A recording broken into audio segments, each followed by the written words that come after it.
if you want to stitch through fabric and it has batting in between, you are going to need a Singer walking foot. Now you can get packages of a ton of different feet and it will include the walking foot. That's the larger one you see in here. The next video we do is actually the free motion quilting, and there's the free motion quilting foot. So you've got other ones in here. Take a look at the links that we have in the description below. But I'm going to show you how you put this on and what are some things to be aware of. So I've got the machine set for a straight stitch, just a normal stitch length, but I am going to do something I've never done before. We just finished the video on doing twin needle work, and so I have the twin needle still in the machine and I'm going to use it with the walking foot. But we can do decorative stitches with a twin needle, and I do show you the things you need to know, so how to thread, and then also a fun needle threader, so that's a little handy one.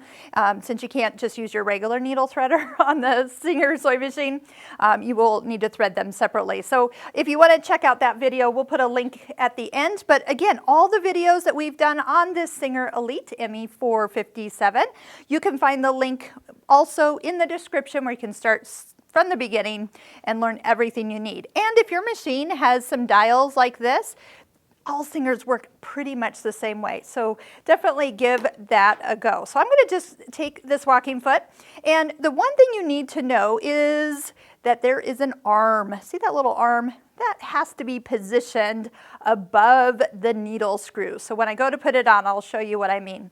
It also is a foot that needs to actually screw into the side of the machine. So right here where I'm pointing, that screw is going to remove the current ankle we've been snapping our current feet on and off to. But what you need to do is actually physically take off the whole ankle and whatever foot that you have. And I'm going to show you a little trick that I do. Instead of snapping off the foot and then having these separated, I usually will store the ankle part attached to the foot. Because if these get separated, this kind of looks like a weird part, and people sometimes forget that that's the important part. So I like to just leave it attached to a foot and then store that away. So believe me, I've had people show up without their ankles, and that's no fun. Okay, to put this on, I'm going to be coming in from the right side, and I'm having my thumb kind of hold this little arm up and above, so when I bring it around to attach to that post, it sits above the screw of the needle. Once it's above, just bring it around the post here where we can line it up and put the screw back in. So you're probably going to want to just finger tighten this a little bit, but do make sure that at the end you give it a good twist. At the end, just make sure you give it a good twist with the screwdriver. That way it will not wiggle loose. At this point, you can use it just like a regular foot, but let me show you how it looks when it is correctly attached. So as you can see that and I'm going to just test it because I do have that twin needle on, make sure everything's looking good. I am going to lengthen the stitch length a little bit because anytime you're working with batting, you do find that your stitches will start to look teeny, so lengthening them out is key.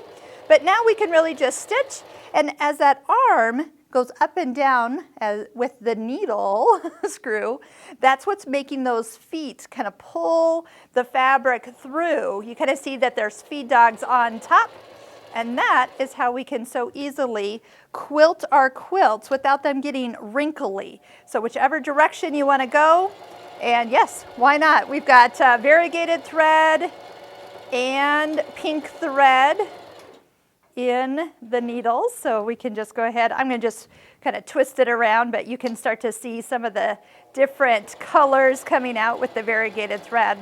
So like I said, you can use it as a regular foot, reverse as you need, finish when you're done, take it out, and all your fabric is going to be nice and smooth when you use a walking foot.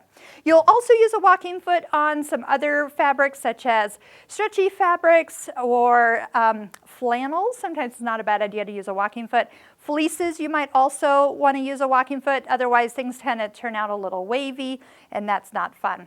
And next time you have your twin needle on, know that you could have some extra fun by getting double rows of stitches when you quilt.